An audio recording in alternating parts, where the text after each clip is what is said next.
when we are talking of optimum base chemistry, then what we are telling is in the higher carbon equivalent in ferritic grades, that means grades like say 0.03% carbon, or say silicon steel, or say 430 stainless steel, these are ferritic solidification. So, what happens in ferritic solidification? Solidification is totally through ferritic mode. Even after completion of solidification, delta ferrite continues and delta to gamma transformation in solid state takes place at much lower temperature. So, what is the issue here? Issue here is first the solid shell, which is delta ferrite, is relatively soft. I have told you the high temperature strength of delta ferrite is much less, maybe about 20% or 15% of that of high temperature strength of austenite solid shell. So, this for ferritic solidification, the issue is soft ferrite, which is creating the problem, which might create problem. There might be crack formation because it cannot withstand the your ferrostatic pressure and things like that. Another issue is because the delta to gamma is taking place at much lower temperature, there is a possibility of delta grains of delta growing to a quite big size. So, delta, if the delta grain size are big, then also it is not a desirable situation. The problem of crack formation is also there. So, there this restriction of this growth of columnar grains of delta, initial solidification is only columnar, I have told you. So, you can control the growth of the columnar grains by how? By adjusting the carbon equivalent, that means the chemistry, that means you are increasing slightly the carbon equivalent, you are increasing in stainless steel family slightly the nickel equivalent by chromium equivalent. So, by that process you are trying to induce delta to gamma at higher temperature. It is normally at very low temperature, much below solidification completion. So, you are allowing, and the for this type of grades the solidification end temperature is quite high, maybe at 1400, maybe 1450. So, that means delta is remaining at high temperature during cooling for quite some time. That means there is a scope for increase in delta grains, delta columns, columnar grains of delta. So, this delta to gamma transformation in solid state can be brought up, that means that incidence of delta to gamma transformation can take place at higher temperature if you slightly increase carbon equivalent. How do you use carbon equivalent? You can use slightly carbon, you can use slightly nitrogen, you can use slightly manganese. All these are in the carbon equivalent, positive elements in the carbon equivalent, because they are strengthening the austenite rather than the ferrite. So, austenite formation will be enhanced by using slightly higher carbon equivalent. Whatever I am telling is of course within specification. You cannot go to a carbon or nitrogen or manganese which is beyond specification. Obviously, you should not do that. Within specification, whatever possibility is there, you can slightly adjust it. That means for very much ferritic grades, you slightly increase carbon equivalent, that is the solution. But in a peritectic grades like when the carbon equivalent is around 0.1 or nickel equivalent by chromium equivalent is around 0.55 for ferritic for stainless steel family. So, there what you have to do? Here the solution was slightly increasing carbon equivalent, but for the peritectic grades the solution is slightly lowering the carbon equivalent or lowering the nickel equivalent by chromium equivalent in stainless steel 304 grade, which I have just discussed few minutes back. So, thereby what you do? You avoid this delta to gamma transformation in brittle temperature zone. Here delta to gamma is taking place in the solid area, in delta area only, and at quite high temperature. If it does not take place at high temperature, then what happens? Delta grains will continue to grow. So, you have coarse columnar grains that might create, and if the superheat is also high, that means the columnar grains will be quite coarse, they will be extending from the surface towards the center of the cast product. There might be breakage of slab or bloom, this we have observed for ferritic stainless steels or say silicon steels or very low carbon steels, because of soft ferrite and the ferrite columnar grounds of ferrite extending almost towards the central region. So, here the solution is slight increase in carbon equivalent for ferritic grades. For peritectic grades, which is having a chemistry carbon equivalent around 0.1, or for stainless family the nickel equivalent by chromium equivalent is around say 0.5, slightly higher than 0.55, maybe 0.56 or 0.7. So, there what we do, we lower the carbon equivalent, so that delta to gamma transformation does not take place in this brittle temperature zone.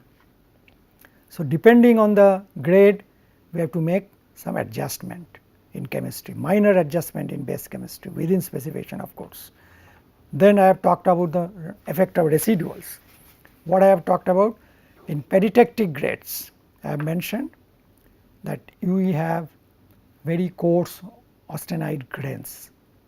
Why austenite grains are coarse? Because of depression formation, the heat transfer in the mold is affected. Because of that, the cooling rate, the casting rate also comes down. Because of that, the austenite grains become quite coarse, and if the austenite grains are coarse, then what is going to happen? The grain boundary area will be less. I think you appreciate this. If the grains are finer, the grain boundary areas are relatively more. If the grains are coarser, the grain boundary areas are relatively less. So, if you have coarse austenite grains, then what is going to happen? The grain boundary areas are relatively less, and then this formation of aluminum nitride or niobium nitride or vanadium nitride, I have talked about this. When this happens, when this precipitation of aluminum nitride, vanadium nitride or niobium nitride, when do they form? They form around say 800, 700 degrees centigrade. So, if you have a coarse austenite grains, the boundary area is relatively less. So, the precipitation density at the boundary areas will be relatively more. If the boundary area is more, same amount of precipitation will lead to relatively less density of precipitation. But if you have coarse austenite grains, means the boundary areas are relatively less. So, the same amount of precipitation you have high density of precipitation, and this grain boundary areas become brittle.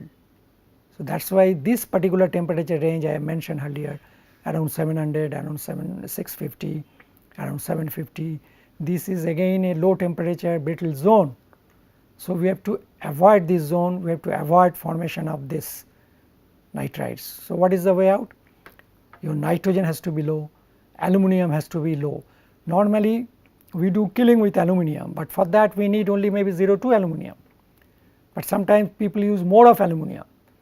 So, unnecessarily you have more aluminum in steel, which might create problem, this type of problem in peritectic grades, in grades which are having about 0.1% carbon, or in grades like 304 austenitic stainless steel.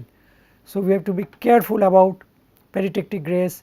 We must have lower nitrogen, aluminum, and we have to be careful about microalloying elements like niobium and vanadium in these grades. Then I have talked about austenitic solidification grades, where the solidification is taking place totally through austenitic mode. So, what is happening there? There we must have lower phosphorus, sulfur and higher manganese by sulfur ratio in austenitic grades. I have given you example of ASA 310S is austenitic solidification. So, if we can reduce this phosphorus sulfur, the incidence of defects, intercolumnar cracks in slab is much less. So, for such type of grades, control of phosphorus sulfur and higher manganese sulfur assume still higher importance. So, it is very important there. It is important in all grades, but it is very important in austenitic grades. We must control phosphorus sulfur and use higher manganese by sulfur in grades of austenitic solidification. What are these grades? In normal carbon steel or low alloy steels, these grades are having carbon content of say around 0.25, 0.3, 0.4, 0.5. More the carbon, more is the austenitic solidification, more problems of microsegregation. So, we have to must have low phosphorus, low sulfur and higher manganese by sulfur ratio, because the shell thickness is an issue here. If the shell thickness is less because of high microsegregation, they cannot withstand the pressure from ferrostatic pressure. So, there will be a crack formation. The central segregation is also a problem. The central segregation is a problem in general for all grades, but it is quite prominent. Extent of the problem is quite high for austenitic solidification grades. So, I have mentioned about to you about mechanical soft reduction, which can take care of this to certain extent. So, that will come under the continuous casting parameters, use of mechanical soft reduction, but as far as residuals is concerned, it has to be low. So, what are the strategies then? First, we understand from the chemistry how the solidification is taking place. That is the first requirement. If we know how the solidification is taking place, then we can know whether it is a whether it is a, if it is a ferritic or either ferritic or austenitic type of solidification, that means the two extremes in the chemistry range, then we know that these are sticking type of grades, these are bulging type of grades. So, that is one type of solidification characteristics, and if the chemistry is around 0.1% carbon equivalent or is around 0.55 nickel equivalent bichromium equivalent for the stainless family, then we know that those type of chemistries or grades will indicate depression, surface depression, whether longitudinal or transverse. So, if you understand what is the solidification characteristics, then we can understand or know what is the type of solidification characteristics, whether it will be depression prone or it is a sticking prone or bulging prone, and understanding that, then we can devise the casting parameters accordingly. As I mentioned, if it is a sticking grades type of grades, that means for very low carbon or very high carbon, the mold slag should have better lubrication, because here the lubrication is the issue, because it is a sticking prone grade. So, what is sticking? The shell will try to touch the mold. Therefore, the mold slag which is present in between the mold surface and the solid shell, it must resist that. So, the lubrication has to be better there. Accordingly, you can you can use different oscillation characteristics. I have told you, when this sticking is the issue, then we have to be careful about better lubrication. The friction between the mold surface and the shell surface has to be controlled, otherwise there will be sticking, there will be lot of surface defects, and there might be breakout formation. But if you have depression grades, if you are casting depression grades which are peritectic grades, what do? There heat transfer is the issue. Depression is the main problem. Why is this problem? Because this delta to gamma transformation is taking place in the brittle zone when the solid fraction is between 0.9 to 1. So, there what you do? You have molds, you use mold slag which has characteristics of lower heat transfer. So, the heat transfer is the issue there, unlike sticking grades where the lubrication is the issue. So, you see, depending on their behavior, solidification behavior, how they behave during continuous casting, we have to use our casting strategy accordingly. Again, I have told these grades, the sticking type of grades, the sticking is taking place within the mold. Below the mold, same grades will show bulging tendency. So, that means you have to control bulging in very low carbon and ferritic grades. These are the grades which indicate sticking tendency. The same grades will indicate bulging tendency below the mold. So, there the secondary cooling has to be such that the temperature of the solid shell is brought down relatively faster, then only you develop the strength of the shell, because it is delta ferrite, the strength is low. So, the low solid shell is prone to crack formation. So, therefore, you use slightly higher secondary cooling and uniform secondary cooling. Gradient of secondary cooling is important. Do not use suddenly high and suddenly low, that might create temperature gradient. It has to be uniformly coming down from top to bottom of secondary cooling, but relatively the intensity has to be slightly more for this type of grades where you have bulging, then only you can resist crack formation. And so, the three strategies, either selection of continuous casting parameters based on their what is their characteristic. So, grade specific, we call it grade specific selection of continuous casting parameters, or you use optimum base chemistry, I have again mentioned, depending on whether it is depression grades, that means where the carbon equivalent is around 0.1. So, what you do, you slightly increase, slightly rather decrease the carbon equivalent, so that you can avoid delta to gamma in the brittle temperature region. So, thereby you can control stress generation, additional stress generation from delta to gamma transformation in towards the end of the brittle temperature region. This is the brittle temperature region. So, if you can avoid delta to gamma in this region, your depression tendency will be less.